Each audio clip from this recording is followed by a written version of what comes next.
Hello, everybody, and welcome to this latest episode of the Hammersmith Hardmen Presents My Bottom. I'm Ross Little, the guy who runs the Hammersmith Hardmen Instagram account page, and this podcast is all about exploring what bottom means to me and what it means to other people. In today's episode, I'm delighted to be joined by a true Rik Mayall fan. From Bottom, The Young Ones, and to The New Statesman, from his stand-up comedy to his performances on stage in things like Waiting for Godot and Cellmates, my guest has seen Rik perform on several occasions. Her website, Rik Mayall Scrapbook, regales with times she's seen Rik performing live, tracks his stage and screen career, and shares her incredible collection of memorabilia, photos and articles, featuring Rik, Aid, and other instigators of the alternative comedy scene, such as Ben Elton and French and Saunders. I'm absolutely delighted to be joined today by Lucy from Rik Mayall Scrapbook. Lucy, welcome to the show. Thank you, Ross. Thank you so much for inviting me. It's such an honour. Amazing. Yeah, this is great. As we've discussed previously, I was really keen to reach out to you to kind of have you on this kind of series of podcasts around what bottom means to other people and to myself.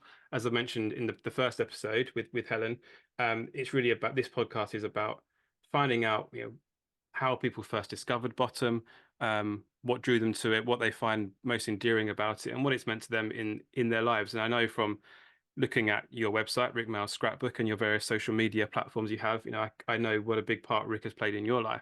So you the perfect person to come and have a chat about all things bottom and more.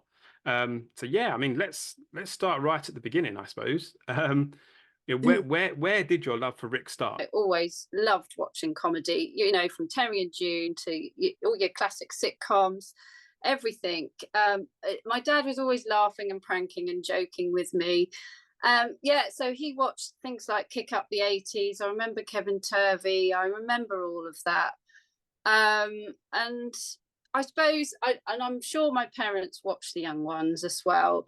So when that was on, I suppose one of my earliest memories of The Young Ones is like being sent up to bed. So I must have been about 6 years old in 1982.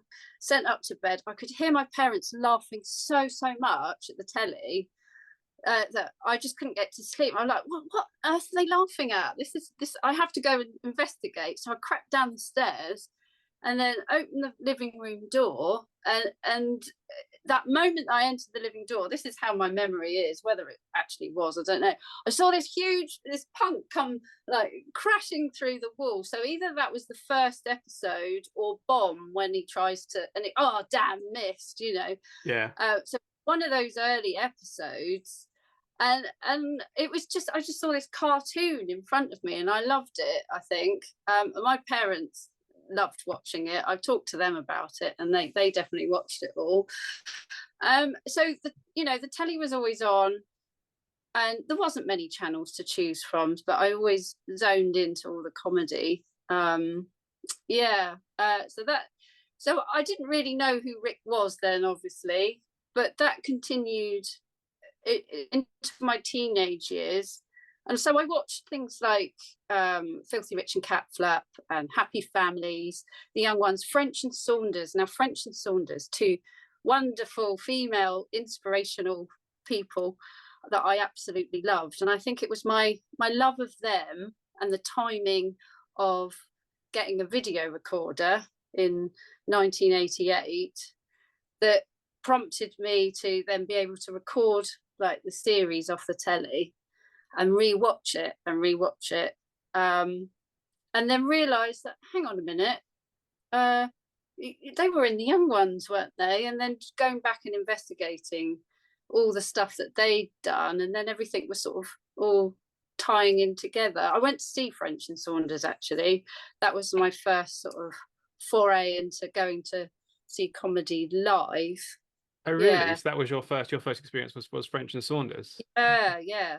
It was interesting also what you said about, sorry to interrupt you, Lucy, about sort of you seeing French and Saunders and then noticing, they were in The Young Ones. And a conversation we had with Helen last week mentioned that it was kind of the scene at the time. The same people would appear in other things, and you would get, one person would get their break in one thing and then they would appear in something else, and there'd be a pool of comedians all working in this alternative comedy scene who are finding their space in this area.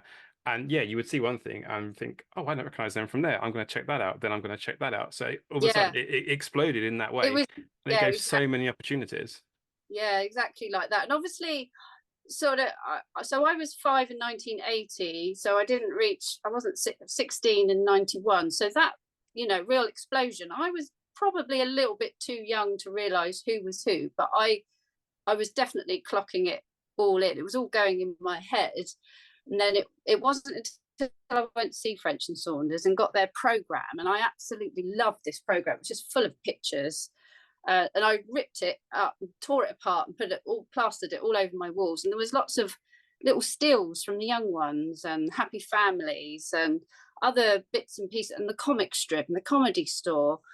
So it was like coming home after that concert, so to speak, and just just looking at a good storybook, I suppose, and soaking in everything that they had been in and wanting to know more.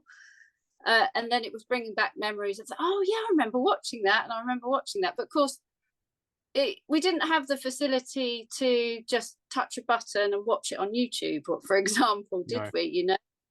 It we might have been lucky to have caught a little glimpse of it, or the beginning or an end of an episode, and then been sent to bed or something. So yeah, You also mentioned that it coincides the time of getting VCRs and recording it. And one of my strong yeah, memories, which I'm going to talk about in a future episode of my Bottom, is recording those episodes of Bottom on BBC Two on a Friday night initially, and actually looking into your Rik Mayall YouTube page. You've got some of the continuity clips in there. those trailers, yeah, yeah. Yeah, and I they mean, come with the doing starting this, the BBC Two trailers, and ones like the BBC. I don't know if you remember this, but the BBC Two icon where it's the two is does like backflips, and before the episode of whatever you're watching starts, and as soon as I see that old trailer, it takes me right back there to recording those on the VCR yeah, on a they're on Friday night. the pause button, ready to hit go. Yes, exactly. And then wearing that VCR out because you watch the same grainy recording over and over again, and the quality gets slightly worse every time. Like you say, Yeah, now we can just pop it into YouTube or whatever, and you can watch the clip over and over again, whatever it is, and find it, and you go yeah, on any it's all social there at media the and see touch it, of and a it's all there. Yeah. button. Whereas we were waiting for things to come along. You couldn't wait for the next thing, really. No, you couldn't, and that was I guess that was the thing that I guess the surprise of what was going to come next, because I guess how you would usually see it previously was they'd be working on something new, but you wouldn't know what. And I guess in things like TV guides, TV magazines, or interviews in newspapers or magazines is where you would find out about a project which is Exactly. about to start, and then you're Yeah. waiting for that first trailer and that next Yeah, bit that of little news. clip on the telly, or yeah, just scouring the TV guides. Yeah, I used to buy so many magazines and things. Yeah, so sort of going back to my, discovering Rik and stuff. I suppose 86, I was 11, and you had the first Comic Relief single and all that Yeah. happened as well. That was in all the magazines I was buying, Looking and Smash Hits. I had to buy the single and everything. It was, yeah, it was great. It was great, and they were And the young every. ones crossing over with smash hits. I mean, that Yeah, what well, what they a were pop what a stars, really, weren't bizarre crossover. And obviously, you had Rik in Young Ones being a massive Cliff Richard fan, and then all of a sudden the Young Ones duetting with Cliff Richard and being in Smash Hits. I mean, they? Yeah, it just all made perfect sense in my yeah. head. Then obviously, as we said, my main kind of memory and sort of knowledge of Rik is Bottom. So when did that launch? In around 19. It was September the 17th, 1991. It That's was the on one. BBC Two, Tuesday night, 9 o'clock. Was it a Yeah, and Tuesday I had night? my. Oh, I didn't realize that. It started on a It Tuesday was night. Tuesday night, the original series, I believe. Yeah, Oh, yeah, interesting. I yeah. always thought it was a So Friday yeah, night, and that would I have been think it Bottom might Smells. be for a repeat yeah, because I was babysitting by then. I remember it being on a Friday night. Yeah, yeah. But Tuesday, I think, was the original night. Yeah, And do you yeah. recall kind of how you first heard about this new venture from Rik and Aid? Well, it goes back. I knew nothing about Bottom, so I was like 15 or so, getting really into Rik, and that other thing, I've got it here actually. You've probably got it yourself. This amazing book, Didn't You Kill My Mother-in-Law? I haven't got that. No. You haven't got this? Oh, you No. must get it. You must get it. So I was about 15 when I got this book. My good friend, who was also a Rik lover, she went to the library and found it and came into school with it. I was like, what the hell is that? Oh my God, I need to have a look at this. And got some amazing pictures in it. And it's like the history of alternative comedy.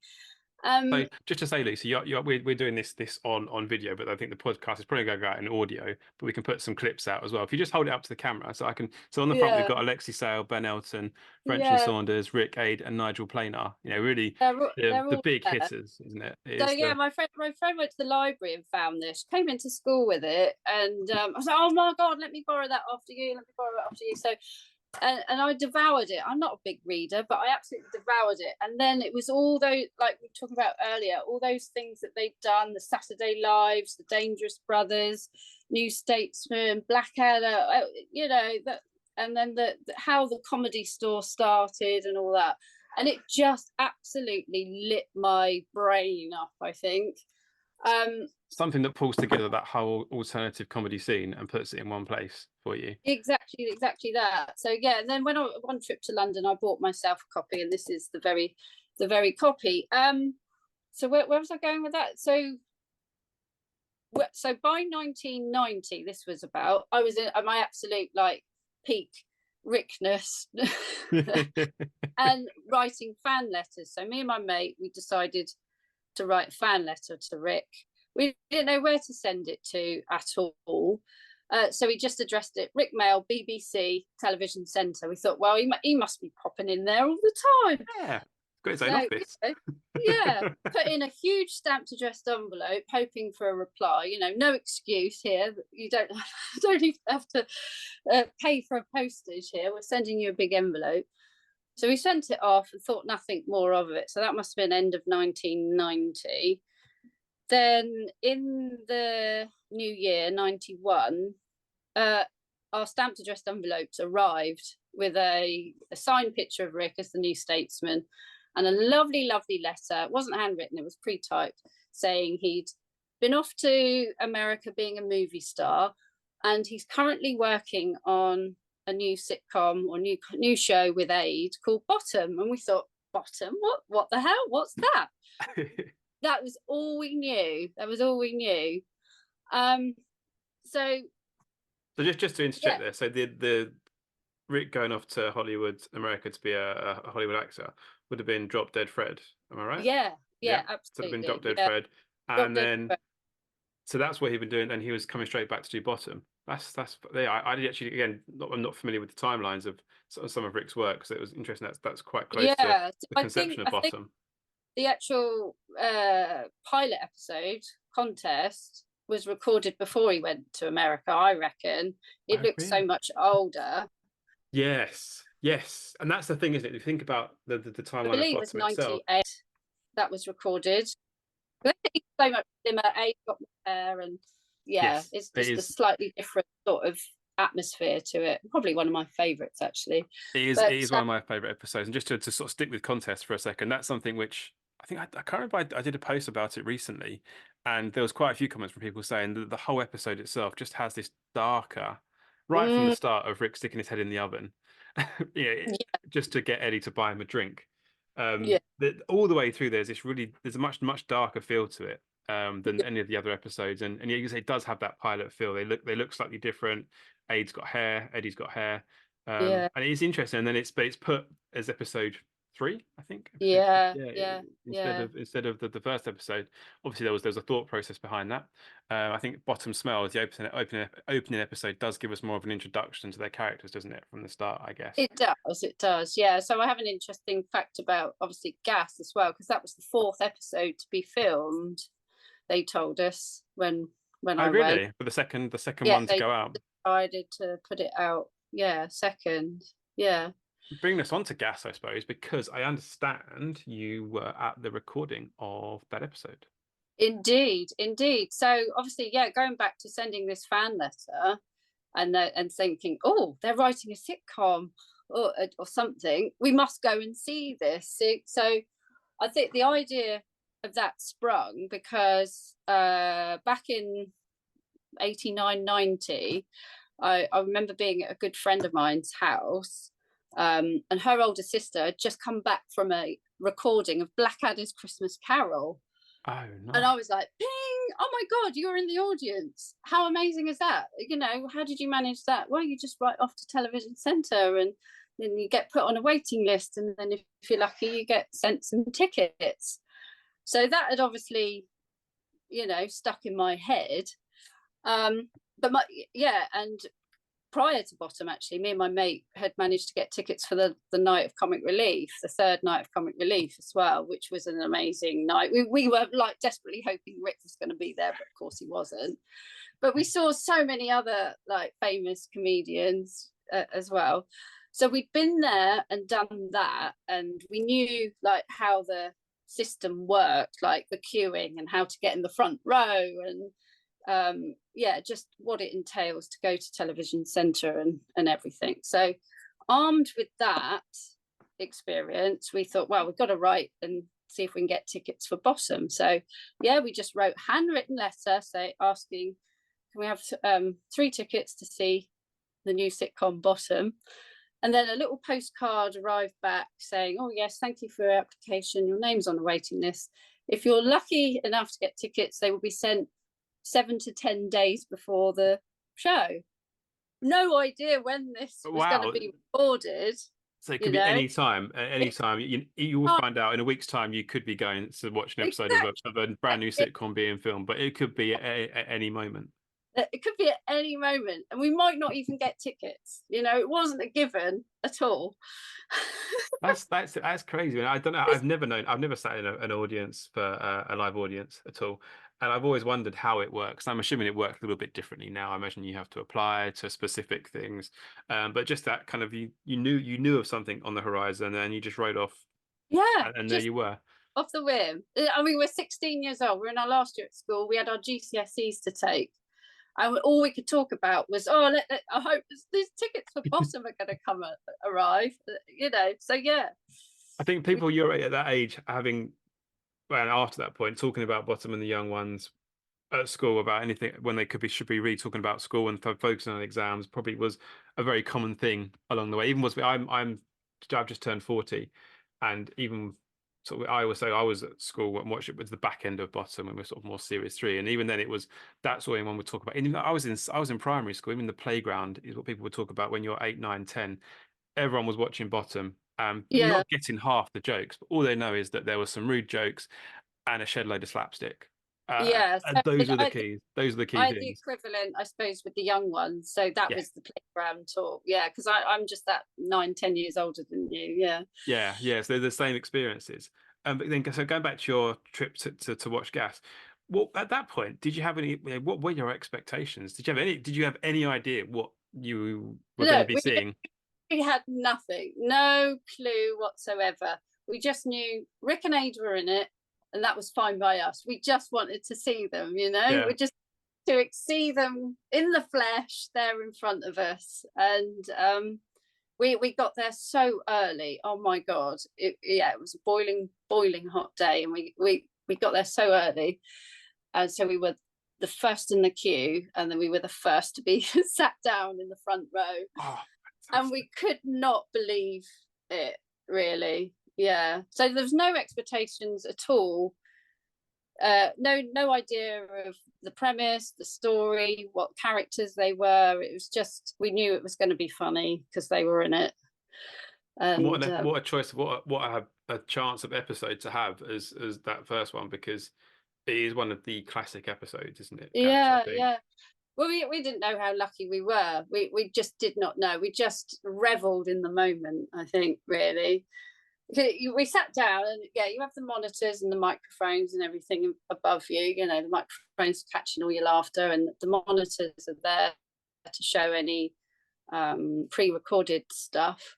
And on the monitors, the clue when we sat down, before they even come on at the beginning, all we had was a picture of them sat on the bench, the famous bench.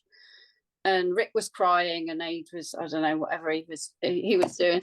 And that's all we had to start with. And we could obviously see the amazing set in front of us, the living room, the classic living room set. When we were like looking at all the little details, it was, yeah, there was so much there. We were like, oh my God, this is like the young ones set, you know, it was the squalid, dirty, the repulsive kitchen and everything, you know. Lots To of the similarity, side, isn't there, between the young yeah, one set and the bottom definitely. set? So to the side, we could see what turned out to be Mr. Rottweiler's kitchen. So there was this nice modern kitchen, sort of in a set at the side, and then there was the bit where they go along the outside, where they peek into the bedroom. We couldn't really see that, but that was like the other side of the So you're studio. watching it on the screen, are you? When Mr. Rottweiler's flat and those extra outside bits, that happens. That happens on a set else to the side, but you're watching it on the screen to get well, everything that's filmed is on the monitors above you. So if you're sat in a position where you can't quite see, yeah, you can watch it on the monitors.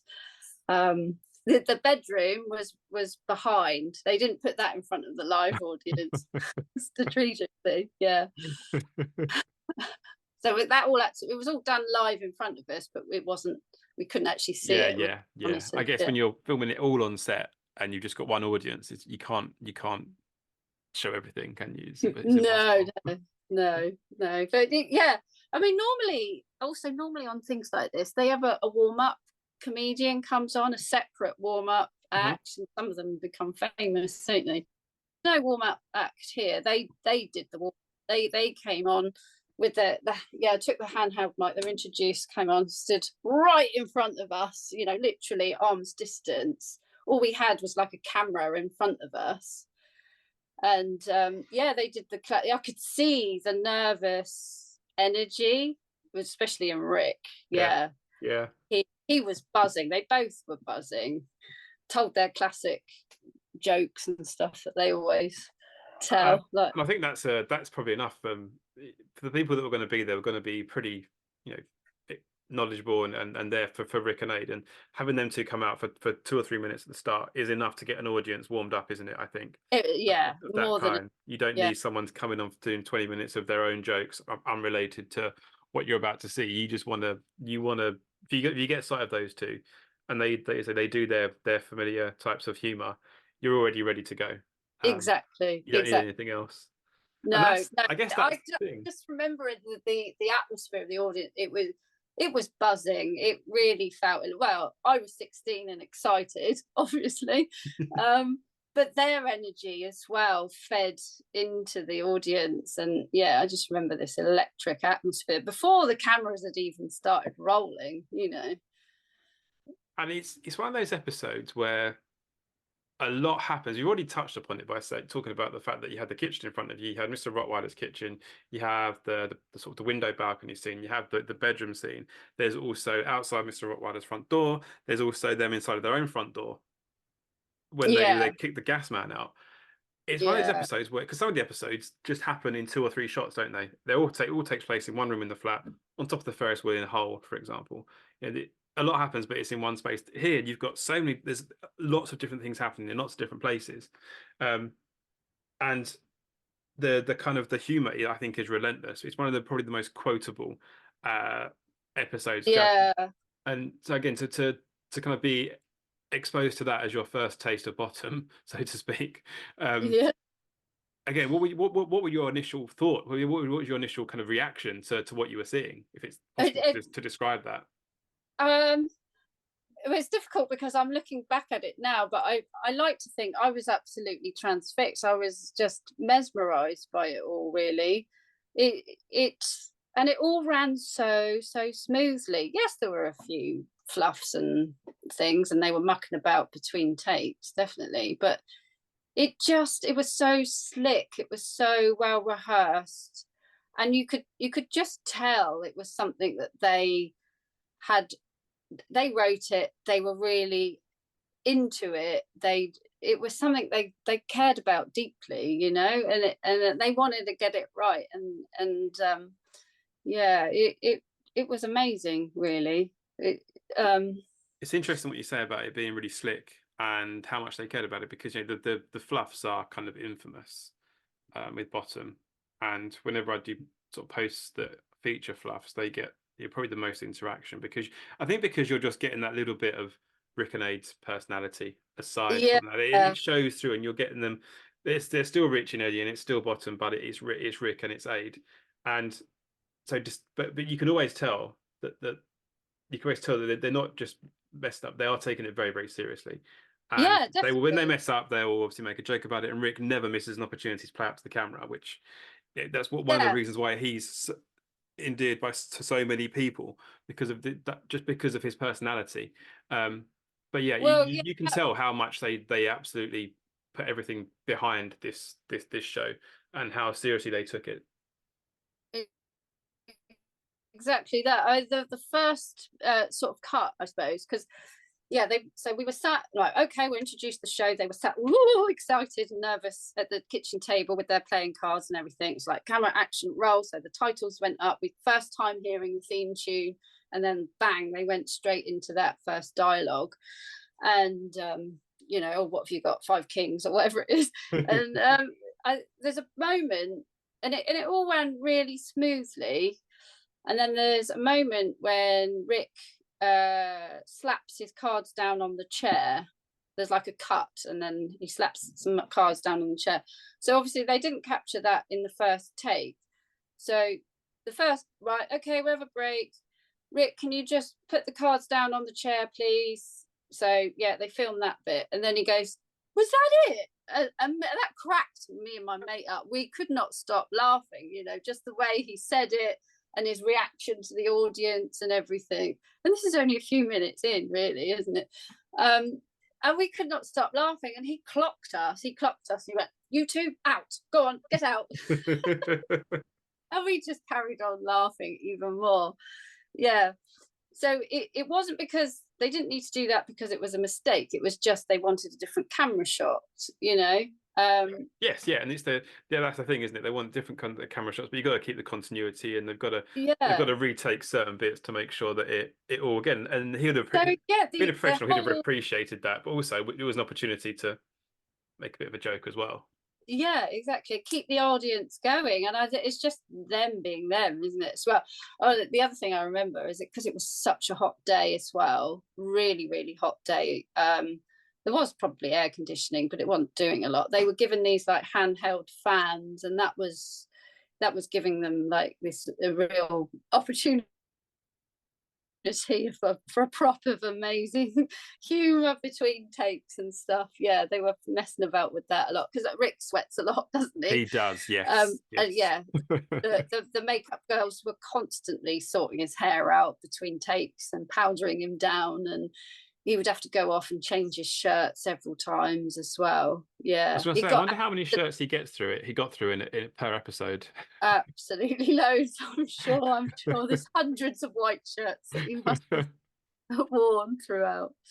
That episode contains something which I think, as a like a child watching, is one of the things that made Bottom most accessible. It contains other than Reeves and Mortimer doing this quite a lot. My first introduction to kind of people being hit over the head with a frying pan, which is for whatever reason will never not be one of the funniest things you can ever see. The action and just the sound of. I actually think in the Reeves and Mortimer sketch shows they use the exact same sound. It must be filmed by the BBC. They use the exact same sound, frying pan hitting sound, as they used in Bottom a few years previously. Yeah. So it contains that exact scene, and there's always comments around when Richie, just after that's finished, they killed the gas man, and then Richie's having his meltdown, going, "You bastard, you bastard, you bastard," and Aid's trying to calm him down. But there's always this, you can see Aid just trying not to laugh, like maintaining. Yeah, well, he did fantastic. I was going to say, how did that scene go down? Because for me, that is the standout scene of the entire episode, which is saying something because there's a lot going on. But that scene in particular, I wonder, was that particularly chaotic? It obviously been well rehearsed, but obviously in front of the cameras, in front of the audience, adrenaline pumping, it must have gone exaggerated somewhat. We just reacted with laughter because these punches, it just kept coming, didn't they, as well? But before, can't remember the order of it. I know they had to do it several times. I'm pretty sure they did it 2 or 3 times. Yeah, and there was an almighty wallop, as there is in the fluff outtakes. Absolutely almighty. I wrote in my diary, frying pan nearly hits Rik out stone cold. It was like, yeah. He did need a little break. I don't suppose he was badly hurt, but yeah, he needed to have a drink of water and like, come on then, okay, let's start again, sort of thing. And I suppose this is the risk. These are the occupational hazards of doing all your own. So stunts, I guess, getting over the head with a frying pan isn't necessarily a stunt, but doing everything yourself, I guess these are the hazards that come with it. You are going to get clipped around the head from time to time with something if you're doing that. And like I say, that was that sort of comedy which I think made it accessible for a much younger audience who then grew up with it. And as you get older, you kind of it's proper cartoon violence, isn't it? Tom and Jerry stuff, eat your heart out.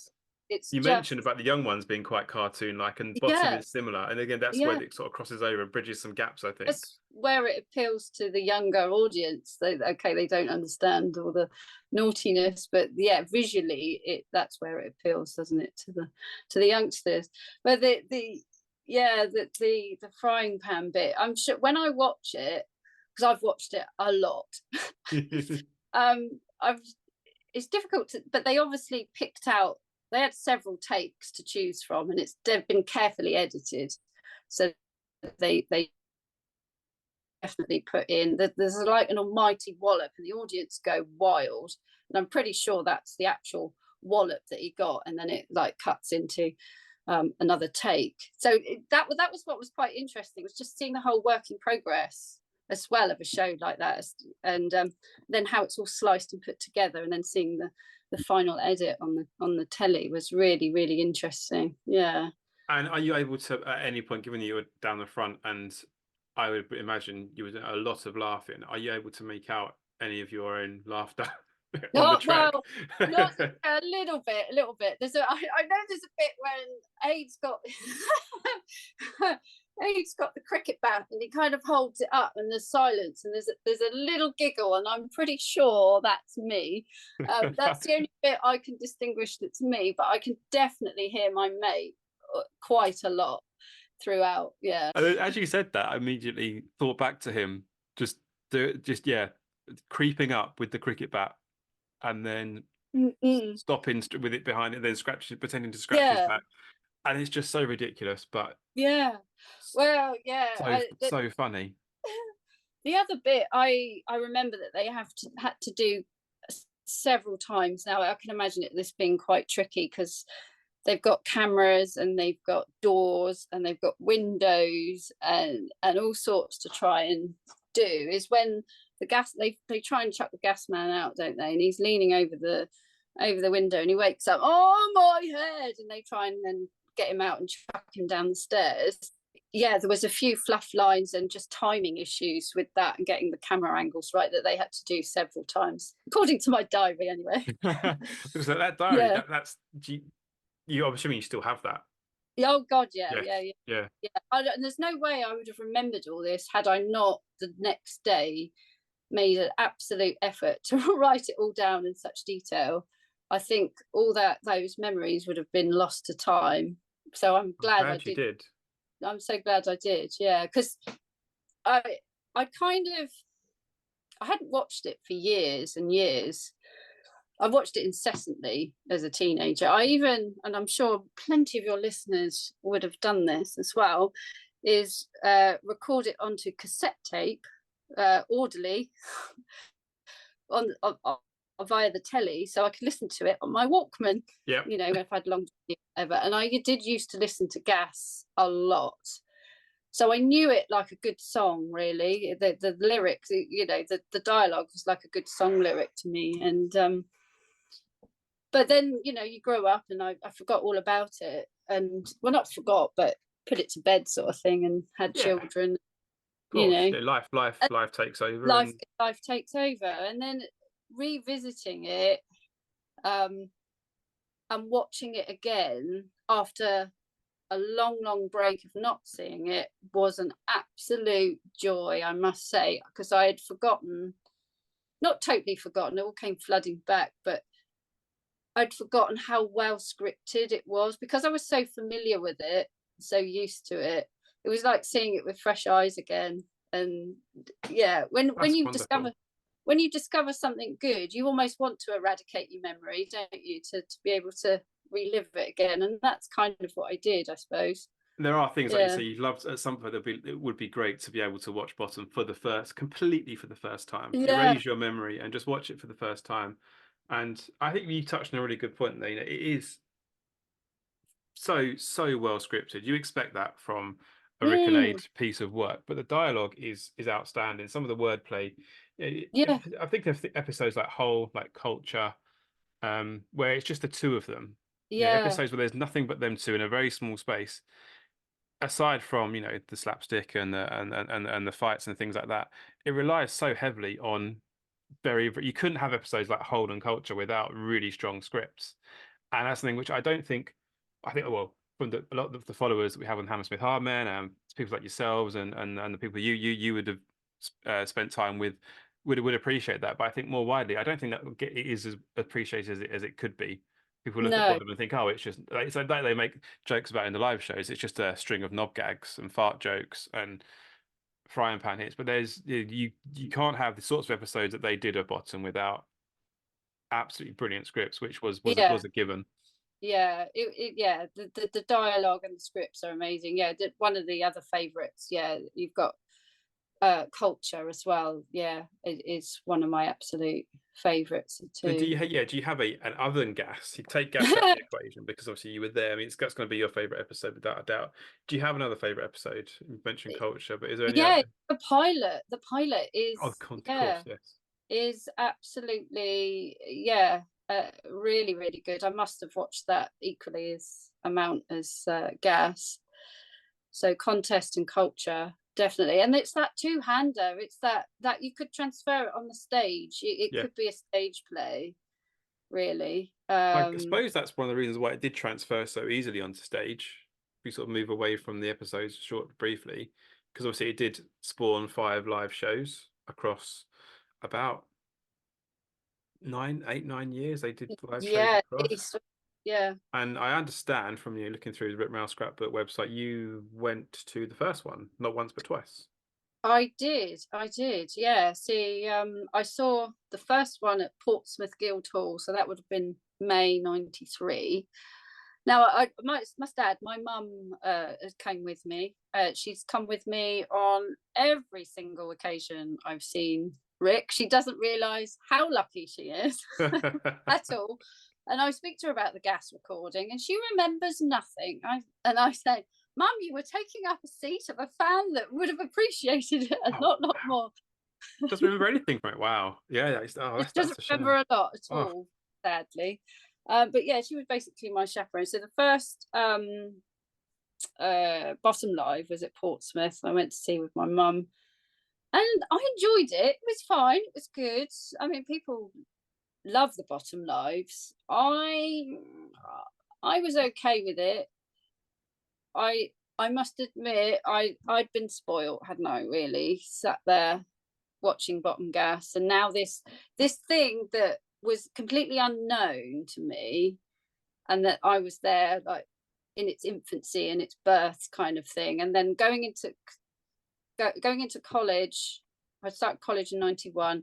Going in, telling the lads at college, "Oh, you need to watch this new sitcom called Bottom." Blah blah blah blah blah. I was there in the audience and telling them all about it, and they were like, "Oh, really, really?" They went and watched it, and of course, that's all they could talk about was the next day. And oh my god, the frying pan and all that. So I felt like I was there, like in its infancy.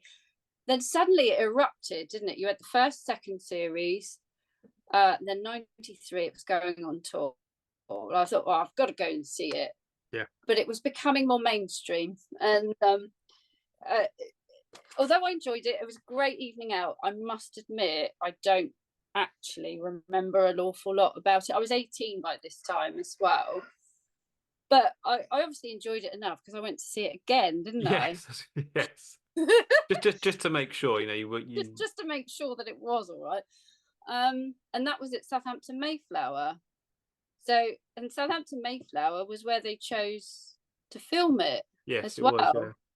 Yeah. And I believe it was filmed over 2 nights there at Mayflower, and obviously they picked out the best bits and edited for the video. And I remember chatting to a guy behind us who worked at HMV, saying, "Oh yeah, it's being filmed here. It'll be out at Christmas," sort of thing. So okay, that'll have to go on my Christmas list. And I mean, I enjoyed it. It of all of them, I think the first one is probably the best. They did get slightly I don't want to say worse. They just evolved and changed into something else that it wasn't. That I loved the darkness and the pathos and that dark black humor that was there. You felt sorry for them, and they were turning into slightly different characters. That's what I felt. I understand what you're saying. I do agree that as the lives went on, I think Bottom Live 2 is my favorite out of the 5. I think once you got past the third one, I felt like there was a bit of a shift, and it wasn't quite the same as what it was before, and they weren't quite strong. I think overall the jokes weren't as strong, and the themes, the characters were changing as well. It felt like a little less effort was being put into them, didn't it? Really, I think possibly, yeah. But it kind of went alongside what was happening culturally as well at that time. So a lot of change in that time. Yeah, Bottom came out in change from the 80s comedy circuit to the 90s. You had Newman and Baddiel and Baddiel and Skinner and whatever. They were doing big arena tours, and Peter Kay and stuff. They were doing massive tours, weren't they? In huge venues. And you had all the sort of ladette culture and Loaded and all that, and it was Britpop and stuff. Although it was a great time, but it was definitely evolving, and they were just going along with I think with that cultural shift too. Definitely, because there's a big change between 91 when Bottom came out to the last live shows, which were I think 2003. That's 12 years, and in the comedy, and I had this conversation with Helen as well on the last week's episode, is that the shift of the comedy shift, it changes very, very quickly, and when it does change, it changes a lot. So to take Bottom with them, it couldn't just stay the same. It had to change. The characters had to change slightly, and it did. I would agree that it's probably somewhat controversial, and we'll no doubt get some opinions. People saying that, and that's absolutely fine. But certainly, there was a difference between. Yeah, a lot of that is down to your own personal generation and what period you were at your absolute adolescence as well. So, what was your informative years? Because if your informative years of seeing them age 16 in 95, 96, Bottom 3 onwards, Hooligans Island, whatever, then that's going to have a big impact on you, isn't it? Whereas I'd sort of grown out the other side and was starting to enter the world of work and trying to be more serious, and like you settling down, stuff like that. And the key thing was you were like you say spoiled with having seen being seeing an episode from series 1 being filmed, and it being to have been able to have done so you having experienced it at its absolute phenomenal best. So then when you see it shift and change, then you made me think that I've enjoyed it up to now, and now I've got other things to focus on. So when did you then sort of come back around? So where did Rik Mayall Scrapbook come in, if you like? Well, all my Rik stuff, it all got packed away because I'd collected loads and loads of cuttings and things. They were all on my bedroom wall. It constantly, each week they would shift and change. I found another one, I'd have to move it around. So the scrapbook was originally my bedroom walls, probably ceiling the lot. And then I became a student, moved out of home and stuff. Some of it came with me, some of it got lost. But all those really tiny little cuttings and stuff, I never got rid of. I ended up putting them into a scrapbook, sticking them all in. I thought, no, I've got to keep all this, and it just got packed away with everything else really, but moved around with me. I still in '95. I still had like my Bottom Live tour poster. That was still on my wall in my student house, just like the young ones. It was amazing little house that was. So yeah, Rik was still prominent, but he was like slowly other things were taking over. And then it wasn't until he died that it was like, oh my God, that part of my life that I kind of hadn't forgotten. Of course I hadn't forgotten. But it all came back to me, and I was like, oh God, I've got to find my scrapbook. Where is it? Oh, and it was in the bottom of my wardrobe somewhere. So the day he died, I got it out, and there it was with all the little cuttings and stuff. And I'd forgotten all the images that I'd stared at, a lot and looked at and read and stuff. It all came flooding back. And at that time, my children were of the age of being on social media and stuff and Instagram. And I thought, they were 11, 12, maybe 14. I thought, oh God, maybe I'll join Instagram. And what's all the fuss about? And then I suddenly thought to myself, do you know what? There must be other people out there that would like to see these pictures. So I renamed, so instead of it being a personal account, I renamed myself Rik Mayall Scrapbook, and just started posting these pictures. And then slowly but surely people started finding them and liking them, and then starting to connect with other fans. And oh my God, you've got so much. And then I'm remembering, God, I did see Bottom Gas. I went to see him in Waiting for Godot. Oh my God, yes. And I saw the very last episode of The New Statesman recorded. I saw him live at Salisbury. And I saw him in Cellmates as well. That was the last time I saw him live. I thought, God, I've seen him all these times. Bottom Live, saw him all these times. These stories are too good to keep to myself, kind of thing. But Instagram's not like that easy to go into too much detail. Yeah, you can post visually, but into any length of detail, it wasn't sort of lending itself.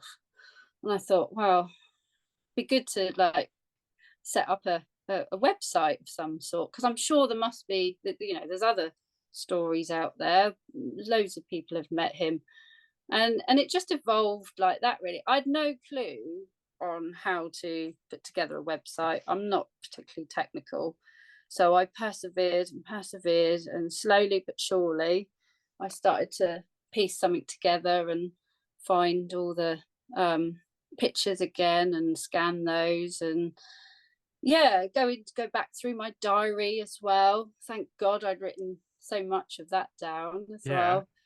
And I was getting a lot of nice feedback, as I'm sure you do on Hammersmith Hardmen as well, and that inspires you, doesn't it, to dig out more and just keep going with it.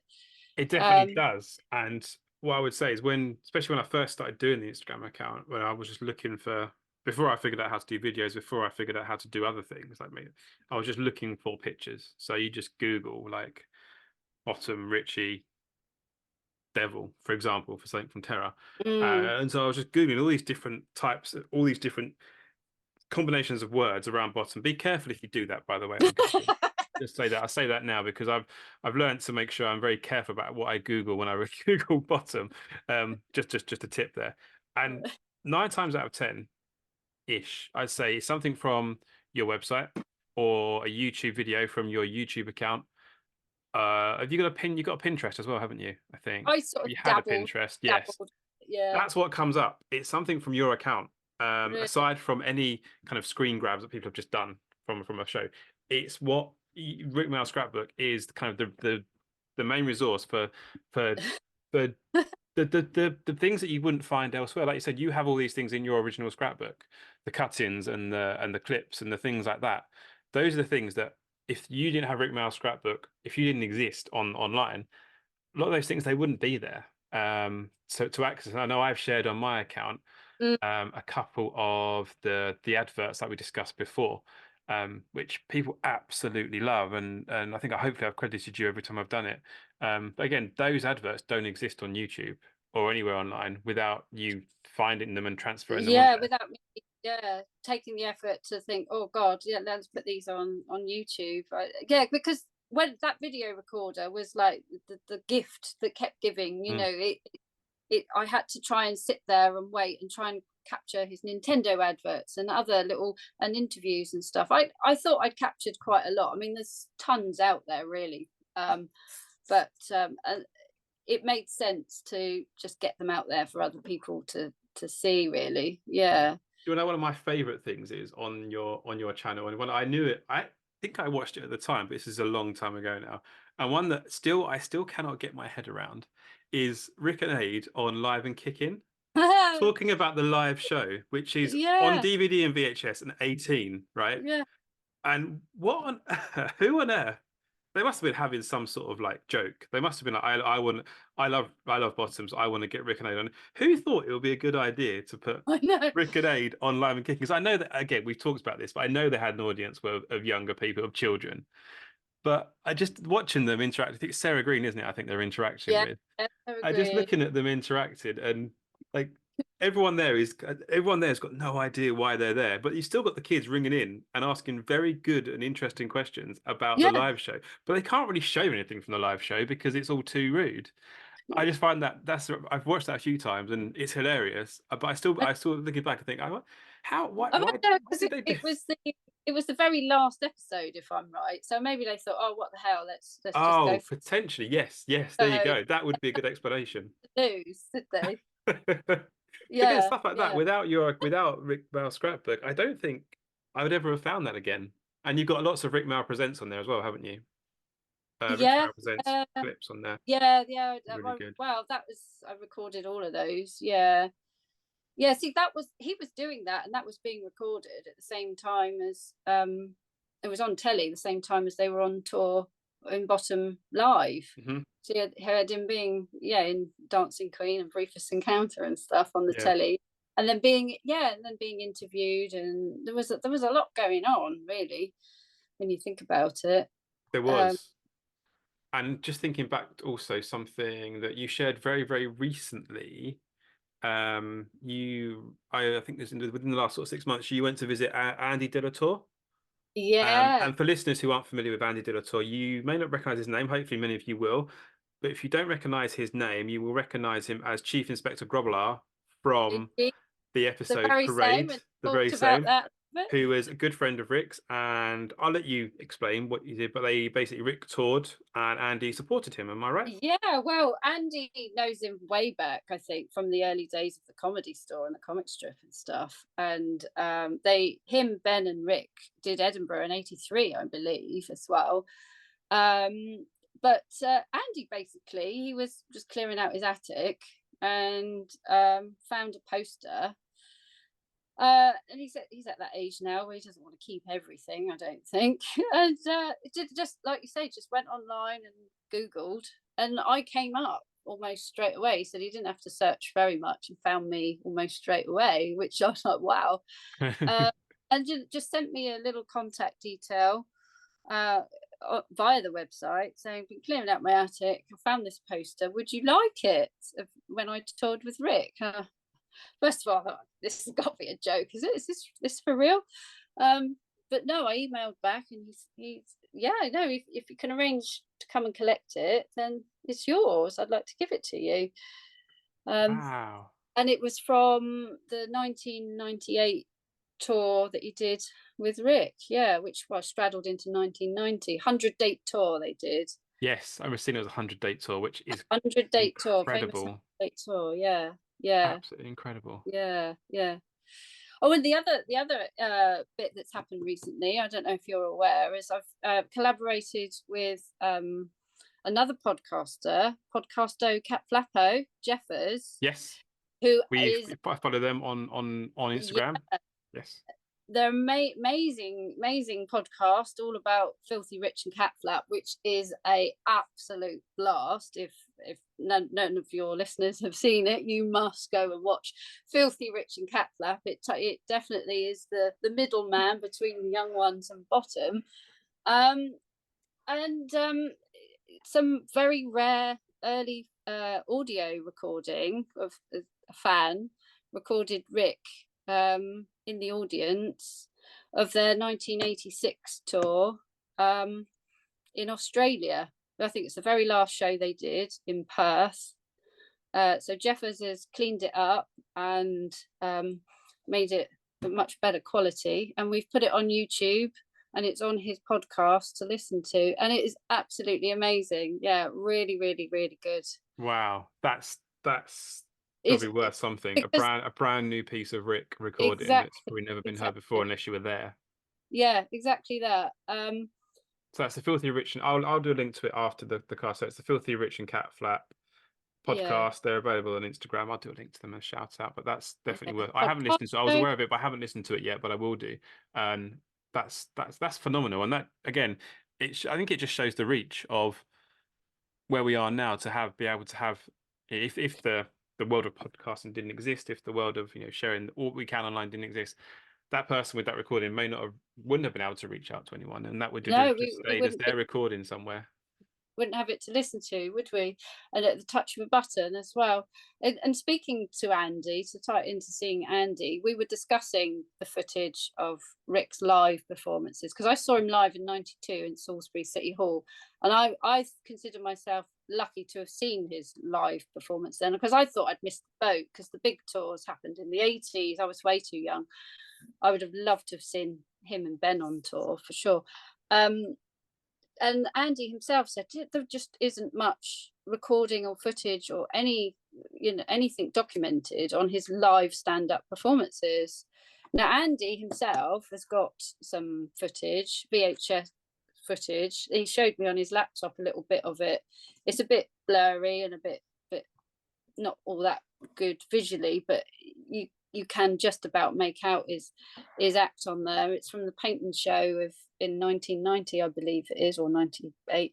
And that is in the stand-up comedy archives, if anybody wants to view that, he told me. Okay.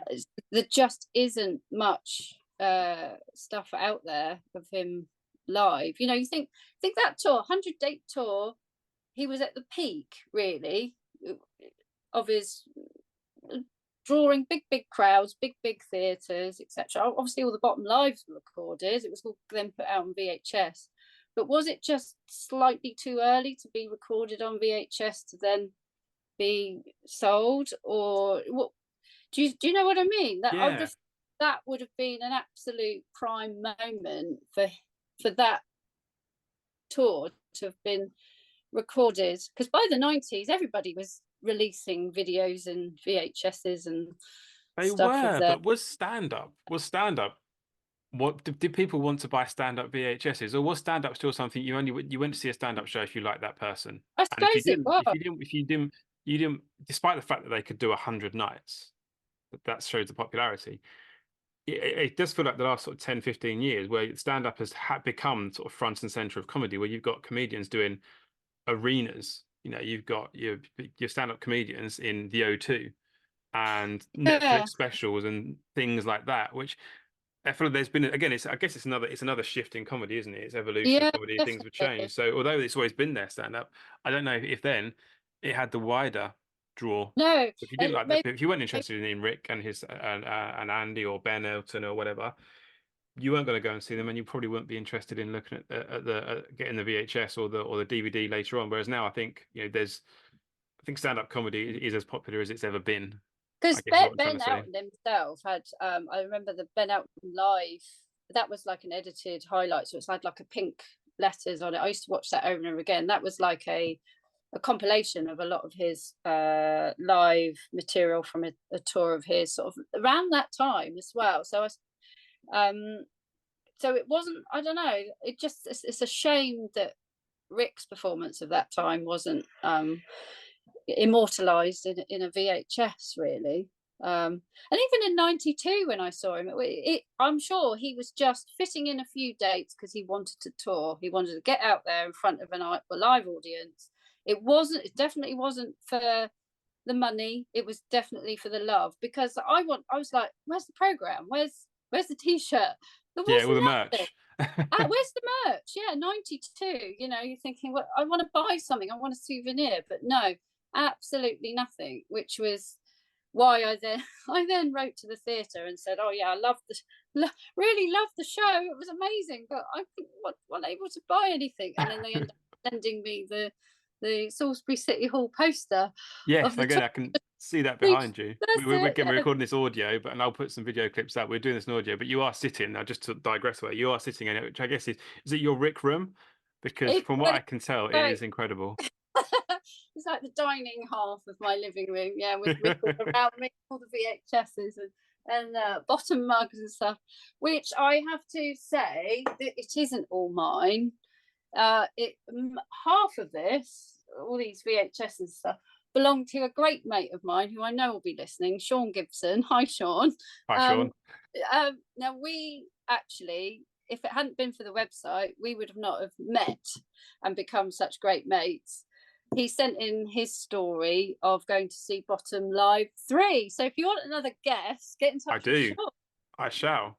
I will do that. Sean, if you're Yeah. listening, let's collaborate. So you think, oh, this is the World Wide Web. I'm speaking to people in Australia and New Zealand, America, Canada, all over the place. Then the story pops in, and from someone from Southampton. Turns out we used to live in adjacent streets. Went to the same middle school. We're a slightly different age, and have friends in common. So, how such a big wide world then goes to a small one, and yeah, It does. and it's thanks to creating the website. Yes. Really, otherwise we would have never have met. And I Yeah, think again, it's the reach of Rik. Again, just looking at the followers of my account, they're from all over the world, and know him for all different reasons. A lot of people that aren't from kind of England, if you like, recognize him from things like Drop Dead Fred, for example. That's kind of, oh, is that the guy from Drop Dead Fred? And then they don't follow. But then I noticed that same person that's asked that question a few days later has obviously clicked through the account, looked at the stuff, and then started to follow and been like, oh my god, this is hilarious. This guy is so funny. And again, I guess it's the comedy is accessible and so on and so forth. But again, it's the being able to share so widely the work of Rik and Aid and everyone else on these platforms. It reaches out to so many people. And just today, I did last night I did doing the A to Z of Bottom. I did one just for Rik and for Richie. Just 4 pictures of Rik looking fantastic. 3 from Bottom and 1 just a publicity shot where he's looking absolutely stunning. He's just such a handsome bastard. I've put this a few times, and people love those pictures. And loads of people have shared their stories on there of meeting Rik. And there's one guy who shares a story about he was on the tube and he was asleep and he was getting towards the end of the line, and Rik woke him up and just checked that he hadn't missed his stop. And someone else was talking about how Rik greeted her with a hug that she could only describe as like the most perfect hug, that was just the right type of hug. And he changed he would modify the way he would behave based on who he was meeting. So he'd know when someone wanted a bit more of a kind of a leery, kind of Richie type intro, or if they wanted something a bit more straightforward and it was very intuitive. Yes, and I absolutely love reading those stories, and unfortunately I don't get to respond to them and sort of give my observations, but I love reading them, and it's just the way Rik touched people's lives, aside from just being that guy on that sitcom. Well, that's It's kind of incredible what to read. I wanted on my website as well, is for people with those experiences to be able to, if they wanted to be able to share them. And there are some absolutely stunning moments of Rikness of when they met him and stuff. Yeah, he had such a different way with everyone he met, and it goes back to the tiny fleeting few seconds that I met him as well. It was priceless, absolutely priceless. I didn't plan to meet him. I was going to see him in Waiting for Godot, again with my mum. And we got there early, went in, grabbed a load of flyers, for the scrapbook and on my walls and stuff. And she said, oh, should we go and wait at the stage door? And I was like, shall we? Should we really? Okay, all right then. So this is before the show. We were going to see the matinee, and we waited there, and it was just me, my mum, and a guy with a clipboard, obviously an autograph hunter, and virtually nobody else was there. It was not many people at all. And we got chatting to a few people, and there might have been one or two others sort of loitering, but then all of a sudden he just appeared walking up the street, and he made a beeline. You could obviously see I was the young 16-year-old. Bear in mind, this is only 3 months after sitting in the front row watching Bottom Gas being recorded as well. So we'd seen Bottom Gas in July, and then Waiting for Godot was October. He came making a beeline for me. Oh, this is where you all are, is it? And everything. And I just, like, my mouth dropped, and I just couldn't quite take it all in. And I just managed to say, can I have my photograph taken with you? He went, yeah, of course, yes, of course. Where's the camera? And my mum, who's the most uncoordinated person ever, and bear in mind, this is a really cheap, dodgy camera that only moments before I was fiddling around with, playing. Film wasn't loaded properly, and it may have like jammed as well. And it was quite a dark, dreary evening as well. It needed the flash on. Of course, you have to switch the battery on to warm up, make the flash goes off, and one look at the camera, my mum takes the photograph, click, and that was it. And I had to just forget all about it. And it wasn't until like a few weeks later, once all the film had been taken lots of shots on the film, that I could get it processed and see what this photograph looked like. I couldn't see it instantaneously. No, having to wait to see if it had come out. That was wait, because you can't get it again, can you? So couldn't do it, just one shot, that was it. It's not like a proper, a selfie, take hundreds of them, or a little movie or anything.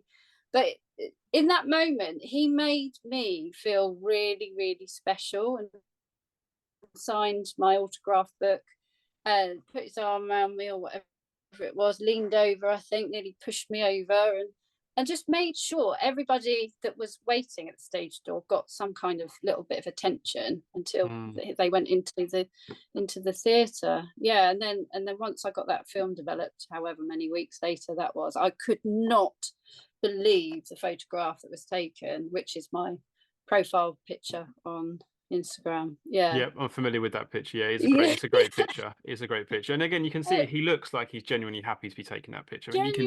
He must have had like any celebrity or any famous person, you must have to do hundreds and thousands of pictures with people. But I mean, from your experience that you've just described, and from looking at that picture and the way you can tell he's genuinely happy to be doing it, and the experiences other people have had with him, it's just consistent with him being the sort of person that I've always heard he was described as, just a genuinely warm, loving, brilliant person.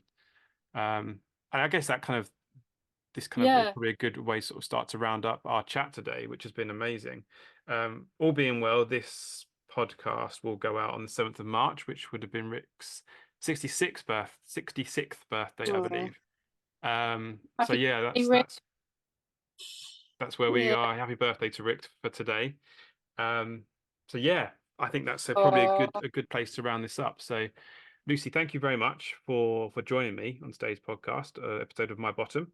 It's been genuinely fascinating to hear about all things Rik and your Rik Mayall Scrapbook.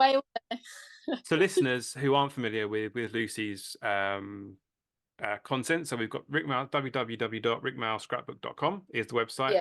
Please check it out. It's got everything you could possibly want that we've discussed today, around the career of Rik and others. And you've also you're available on the usual places, I think Instagram, YouTube, YouTube in particular for the videos. Instagram probably is the main sort of place really where you can contact me, and obviously the website. I dabble a little bit on Pinterest and the other one used to be Twitter, X or whatever it is I'm not very good at it. I don't have Facebook. I cannot be asked with Facebook. But yeah, and I suppose a lot of it had come about because of lockdown as well. That's when the website really grew.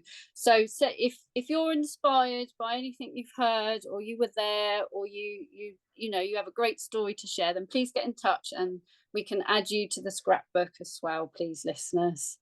There's some amazing stories out there on the website already. You've got to dig deep, I expect, on the blog pages, but there is some incredible stories too. And I'm slowly transcribing all my articles and things as well for interviews and whatnot. Oh, brilliant. So ongoing project. So there's more to come. There's definitely more to come. There's loads on there already, and I'm sure it's infinite the amount we can put on there too. Brilliant stuff. And well done to you, Ross, for starting this podcast. So thank you. I look forward to listening to future episodes. Brilliant. Hopefully people are enjoying it. We'll see. Yeah, great stuff. Thanks a lot. Cheers. Take care, Ross. Take care, you too. Bye. Bye.